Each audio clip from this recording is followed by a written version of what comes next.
নাই, এতিয়াতো মই এনেকুৱা কোনো কথাই ভবা নাই আৰু মই ইমান সোনকালে প্ৰতিদ্বন্দ্বিতা কৰাৰ কথা ভাবিবই নোৱাৰো। মই ৰাজ্যৰ ৰাজনীতিতে যোৱা সময়ছোৱাত কাম কৰিছো। আগতেও এনেকুৱা কথা মোক প্ৰস্তাৱ আহিছিল কংগ্ৰেছ দলৰ ফালৰ পৰাই, আৰু তেতিয়া মই প্ৰত্যাখ্যান কৰিছিলো ৰাজ্যৰ ৰাজনীতিত থাকিব বিচাৰো বুলি কৈ। গতিকে মোৰ কোনো হাবিয়াস নাই।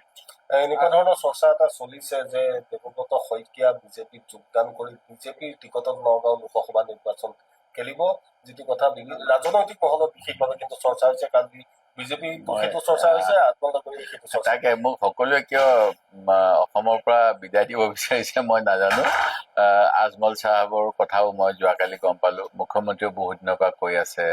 আৰু মই ৰঞ্জীৱ শৰ্মা বিজেপিৰ জ্যেষ্ঠ মুখপাত্ৰ, তেখেতে আমাৰ যি পৰ্যালোচনা বৈঠক হৈছিল 2 তাৰিখৰ দিনা খুব সম্ভৱ গুৱাহাটীত 2 মে, সেইদিনাখনে এই কথাটো কিয় অৱতাৰণা কৰিলে মই নাজানো। সেই গতিকে মোৰ বিৰুদ্ধে এটা ষড়যন্ত্ৰ বুলিয়ে ক'ম। এই গোটেইবিলাক বাতৰিৰ কোনো ভিত্তি নাই, কোনো সত্যতা নাই। আৰু মই দৃঢ়ভাৱে কৈছো, মই কোনো দল ত্যাগৰ কথাও ভবা নাই, আৰু দল ত্যাগ কৰি বা দলত থাকিয়েই লোকসভাৰ উপ নিৰ্বাচনত প্ৰতিদ্বন্দ্বিতা কৰাৰ কথাও একেবাৰে ভবা নাই।